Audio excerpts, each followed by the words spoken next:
Hey there, Heather Boyd Wire here. I had a special request from my wife, the artist, to make a glue-on bail made of a paper clip. So we are going to take a regular 28mm paper clip and open it up. This ends up being about 3 3/4 inches long. If you're using wire, you can use stainless steel wire for this. And we're just going to slowly go with our flat pliers and open up the paper clip and just get all the little kinks out. And then we're going to get our bail making pliers and we are going to make a loop at the end of the paper clip and keep going with it to go around 2 or 3 times. So we're just going to keep going. It's made a tiny little coil.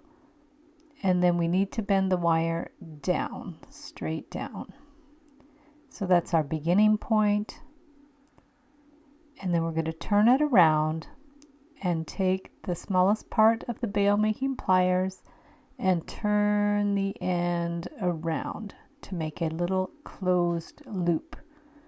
And then we'll keep bringing the paper clip wire around to make a spiral. I'm going in with some smaller round nose pliers and I'll keep turning the wire slowly to make a little spiral. And that's going to hold the glue to go on the back of the cabochon. So we'll just keep bringing in the spiral, just working our way up slowly with the round nose pliers. Paper clips are quite stiff, but it's good because they're going to hold their shape. So we're just going to make sure that the cabochon will fit on top. See, it's a good size, a good position. If you need to adjust it a bit, just get your flat pliers to make any little adjustments. So that's the basic form, and you can use any kind of jewelry glue or epoxy to glue it on the back of the glass nugget. I bought these glass pieces at the stained glass store. For the next design, we're going to start about 3/4 to an inch from one end to make our coil. We'll use the second to smallest tip of the bail making pliers and we're going to turn it around to make that coil. We're going to go around about 3 times. And then we're going to bring the pliers around and bend the ends straight down. So we have the 2 ends sticking straight down and the coils to the front.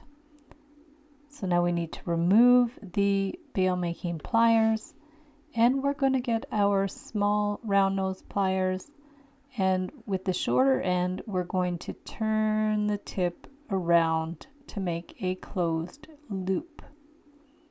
So now we're going to take the other end of the longer piece and bring it around with the round nose pliers and we're going to make a kind of spiral. So we'll just keep bringing the wire up until it's the right position. So just go slowly with it. Take the wire with the end of the round nose pliers and curve it around. Keep going until it reaches the first wire.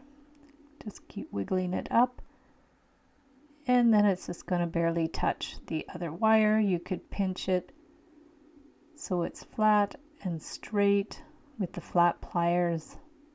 Do any little adjustments you need. You can use the tweezer nose pliers to make some fine little adjustments. These are the Zeron tweezer nose pliers.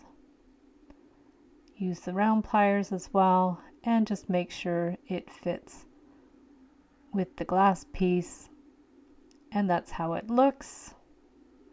And I ended up gluing on a longer piece of glass from the stained glass store. So thanks so much for watching the video. Give it a big thumbs up if you liked it. Be sure to subscribe to my channel for lots more wire art and jewelry making videos. And if you'd like to share photos of your wire art and jewelry, be sure to join the Wire Makers Club on Facebook. And if you'd like to check out my work on Etsy, my husband and I specialize in custom wedding cake toppers and funky jewelry. I also have a mailing list, so if you'd like to sign up below, I'll send you my Wire Art Essentials ebook. So thanks again for watching, and we'll see you the next time.